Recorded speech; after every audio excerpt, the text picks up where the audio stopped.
पहले आप journalist brothers को मैं वेलकम करता हूं।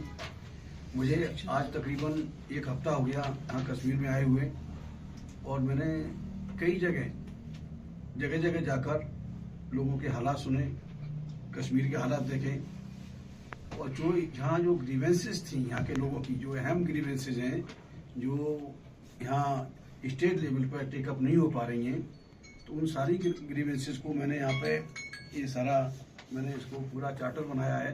और इस चार्टर को लेकर मैं जो ऑनरेबल प्रेसिडेंट ऑफ इंडिया हैं मैं उनके साथ उनको भेजूंगा, उनसे टाइम लेके डेलीगेशन लेके उनसे डिस्कस करूंगा कि कश्मीर में जो हालात हैं या क्रिएट किए गए हैं वो ये इमरजेंसी से बदतर हालात हैं।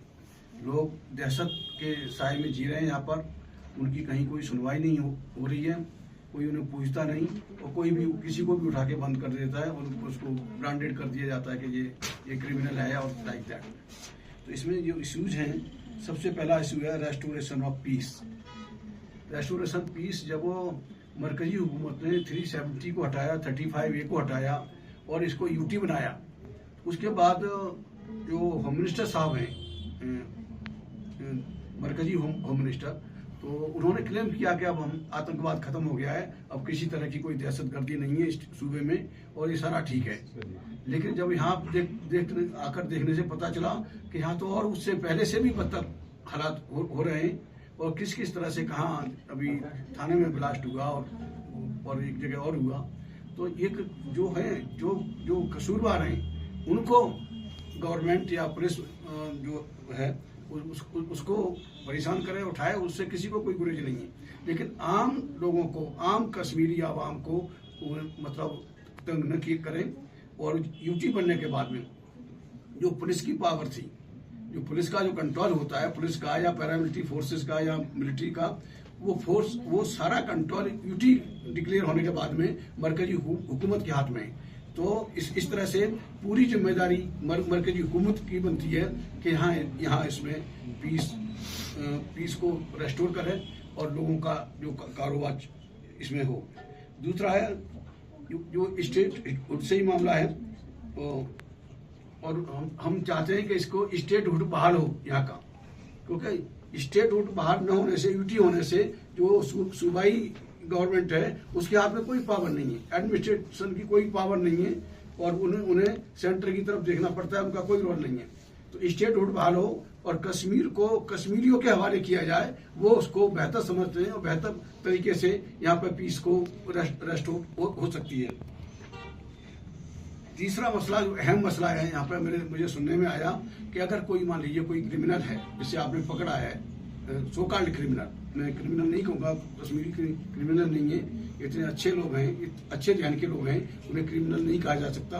और मान लीजिए कोई क्रिमिनल है भी किसी में, तो वो जिम्मेदार होना चाहिए, उसकी फैमिली के लोग, उसके रिश्तेदारों को भी परेशान किया जाता है, उनको एनओसी नहीं दी जाती, पुलिस वेरिफिकेशन में एनओसी नहीं दी जाती। जो लोग बाहर जाके कुछ कारोबार करना चाहते हैं उनके पासपोर्ट रिलीज नहीं किए जाते हैं, जबकि सुप्रीम कोर्ट का ऑर्डर है कि अगर कोई भी आदमी कसूरवार है अंडर लॉ एंड ऑर्डर, तो वो उसके लिए जिम्मेदार होना चाहिए, पूरी फैमिली या उसके रिलेटिव जिम्मेदार नहीं ठहराए जा सकते। तो ये सुप्रीम कोर्ट का भी जजमेंट है, इस पर भी गौर। लेकिन यहाँ कोई सुप्रीम कोर्ट का जजमेंट या कुछ माने नहीं रखता, कुछ भी इम्प्लीमेंट नहीं हो रहा। ये पुलिस वेरिफिकेशन, और यहाँ जो बेरोजगारी है, अनएम्प्लॉयमेंट है, ये एकदम टॉप पर जा रहा है। यहाँ पढ़े लिखे बच्चे, पढ़े लिखे यूथ मतलब सुसाइड कर रहे हैं या ड्रग की तरफ मुखातिब हो रहे हैं। तो यहाँ पर स्पेशल ड्राइव चलाकर कश्मीरी यूथ को एम्प्लॉयमेंट दिया जाए, और इसमें ऐसा स्पेशल ड्राइव नहीं चला क्योंकि कश्मीर को 1987 के बाद में से, 1987 के बाद से ही यहाँ पर इस दहशत के साए में रखा गया है। लोगों को, यहाँ की कश्मीरी आवाम को सप्रेस, ओप्रेस और विक्टिमाइज किया गया है in the name of terrorism. तो उससे ये सारी फिजा खराब हो गई है, सारा अनएम्प्लॉयमेंट और जो भी है वो सारा बड़ी तेजी से जनरेट हुआ है। तो हम चाहते हैं कि यहाँ पर इसमें मतलब स्पेशल कंपोनेंट प्लान के तहत क्योंकि ये 87 से लेकर करीब 35 ईयर्स हो गया। अब यहाँ पे इसको जो वैली है, कश्मीर वैली है, कश्मीर वैली को ट्राइबल एरिया डिक्लेयर किया जाए। अम्बेडकर समाज पार्टी का मानना है कि अगर हम इक़्तिदार में आते हैं तो हमारी कोशिश होगी कि हर घर से एम्प्लॉयमेंट दें, हर घर से एक शख्स को एम्प्लॉयमेंट मुहैया कराएं। आप लोग कहेंगे कि भाई हर घर से इतना तो एम्प्लॉयमेंट है नहीं कश्मीर में, तो हमारा मरकजी हुकूमत से दरखास्त है, उनसे हम प्रेशराइज भी करेंगे कि वो इसको कश्मीर वैली को ट्राइबल एरिया डिक्लेयर करें। और यहाँ का जो यूथ है जब नौकरी के लिए अप्लाई करेगा तो उसे शेड्यूल ट्राइब का स्टेटस मिलेगा, और शेड्यूल ट्राइब का स्टेटस मिलते ही एजुकेटेड कश्मीरी यूथ को पूरे मुल्क में नौकरी मिलेगी। कोई दुनिया की ताकत उसको रोक नहीं सकती।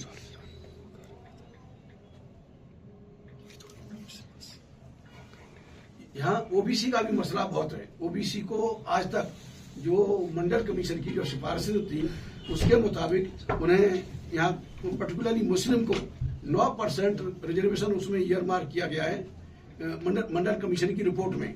लेकिन यहाँ पर 1% भी वहाँ पसमानदा के नाम पे, ओबीसी के नाम पे 1% भी वहाँ रिजर्वेशन नहीं दिया गया है। तो हम हमारी गवर्नमेंट से, मरकजी हुकूमत से दरखास्त है और स्टेट हुकूमत से भी कि वो यहाँ जो 9% उसमें ईयर मार्क किया गया है मंडल कमीशन की रिपोर्ट में, वो 9% यहाँ के यूथ को वो रोजगार मुहैया कराएं।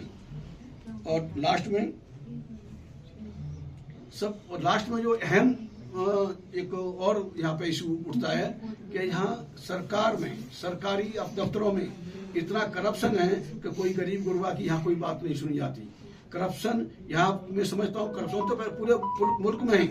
करप्शन तो एक हथियार है यहाँ इस मुल्क में हुकूमत करने के लिए, लेकिन कश्मीर में corruption rampant here in Kashmir there rampant corruption. और उस करप्शन की वजह से आम कश्मीरी को, आम आवाम को वहाँ कोई जस्टिस नहीं मिलता, उनकी ग्रीवेंसेस को नहीं सुना जाता और उन्हें मतलब उनको महीनों सालों उनको घूमना पड़ता है। तो ये यहाँ जो करप्शन है, करप्शन पर भी हम हमारी इस स्टेट हुकूमत से और मरकजी हुकूमत से हमारी दरखास्त है कि यहाँ करप्शन पर लगाम लगाएं और जो लोगों की ग्रीवेंसेज है उनको न्याय मिले, जस्टिस मिले, ये हमारी है। और सबसे बड़ी बात है यहाँ जो बेसिक अमेनिटीज हैं, बिजली, पानी वगैरह, तो कई इलाकों में ये देखा गया है अभी तक न कहीं सड़क है, न बिजली है, न पानी है। और लोगों को जो मकान भी अलॉट किए गए हैं उनका कोई भी उनके पास रिकॉर्ड नहीं है। इस तरह के भी इशूज हमारे सामने आए हैं। तो ये इशू भी स्टेट गवर्नमेंट से और मरकजी हुकूमत से हम उठाने की कोशिश करेंगे। शुक्रिया। सर ये बताइए कि